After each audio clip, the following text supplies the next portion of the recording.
When it comes to playing Terrorblade, because of the new change to Metamorph such that your illusions now gain it even if you've already applied the illusions, meaning that if you utilize the illusion first and then utilize Metamorph, it will change into a Metamorph illusion. It's treated as an aura. It's really important to go into team fights setting yourself up for success with your illusions, meaning that you have illusions ready to go, you have at least one up, and the next one's going to be off cooldown, such that like almost half of his damage output in team fights is the usage of his illusions.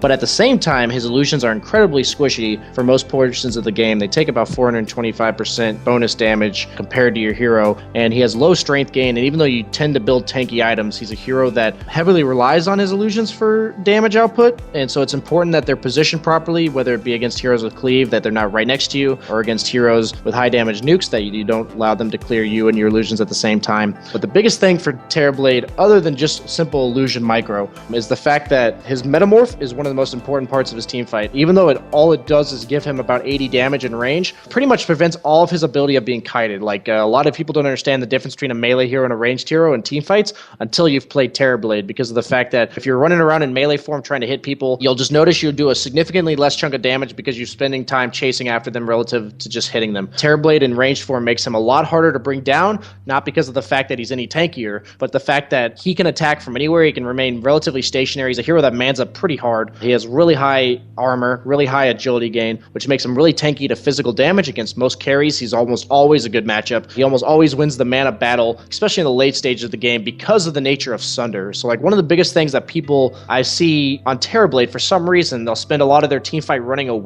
on a hero like Terrorblade. Like if they find themselves getting down to half health or whatever, they'll just start running away. One of the biggest things to acknowledge is like as long as you don't get bursted on full to zero like any other hero in the game, but even more so with Terrorblade, if you don't die full to zero, then if you get a Sunder off, which with the new buffs to it has a ridiculously low cast time, which means that it's almost uninterruptible, and it has a pretty long cast range. It may have like a set number on it, but in the end I've had Sunders that go about 800 cast range sometimes. They like it's only meant to be about 400 or 500 cast range, but it's something that even though it has a set amount of cast range, because of the nature of the ability, and you'll just have to kind of learn that for yourself as you play the game, that is almost always castable on any melee hero. Like even if they try to stun you and run away like a hero like Slardar, you'll almost always be able to get it off as long as you started to use the ability before they stunned you. So like if you use Sunder, clicked on them, and then they stun you, it's almost always guaranteed to get off. And it's something that is such a crazy strong ability in the early game team fights, because you basically give yourself that extra bit of tankiness, and it offers that burst damage because almost every time in the early game, because they can be taken down to 25% of their health based on your health, you can almost like Sunder a support and then two-shot them with your Metamorph. So like it's almost like a really quick way to bring down a support. So in the early stages in the game with team fights, I almost always Sunder supports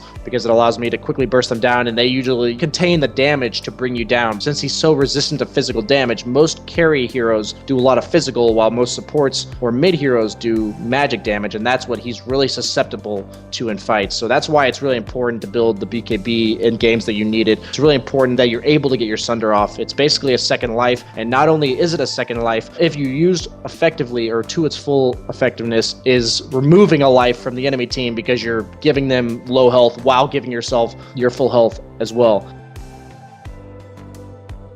And one of the biggest things with the changes to Terrorblade, especially when he's like just been released in Captain's Mode, haven't really seen him that much. It's been a change that's been around for a little while, but obviously we haven't seen much professional play with the hero, is his Reflection, his first ability. It's a pretty crazy team fight ability. It offers a attack speed slow and a movement speed slow, and against high damage carries, like agility heroes, it offers so much damage in team fights, because imagine yourself with whatever hero you're playing, if you're wailing on yourself for 5 seconds in the middle of a team fight. You were doing the damage output that you were doing to somebody else, 100% damage, like minus all the plus damage from bonus items. You're just hitting yourself for 5 seconds, and that's something where, like, even though he's not the most physical damage dealing hero in the game, he's a hero that if you're against a high physical damage hero like Juggernaut, like Anti-Mage, like even something like a Lifestealer or like a PA, mostly agility heroes, but some of the more strength carry based heroes as well, is they're basically going to be hitting themselves. And not only that, you also get auras from the hero that you get. So if they have a Radiance carry, you'll get their Radiance for 5 seconds. If they have Vlads, if they have AC, if they have drums,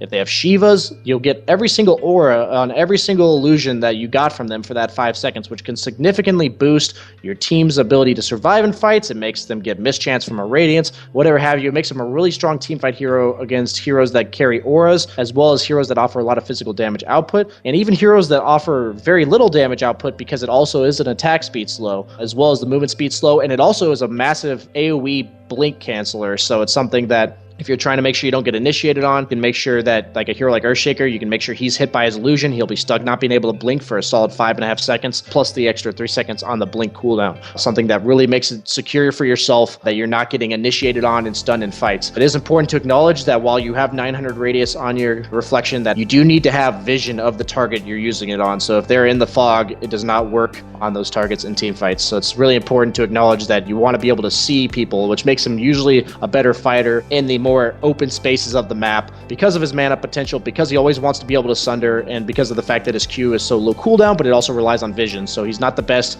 when it comes to taking fights in the jungle. It doesn't mean it's horrible to take them there, but it really is important that he's able to visualize and see who he's trying to get, because it makes it so he can offer more damage and obviously more teamfight control. I hope you enjoyed this video on how to properly utilize Terrorblade skills in teamfights, and I hope you can truly create some frustration with the usage of your Sunder on supports as well as late game carries.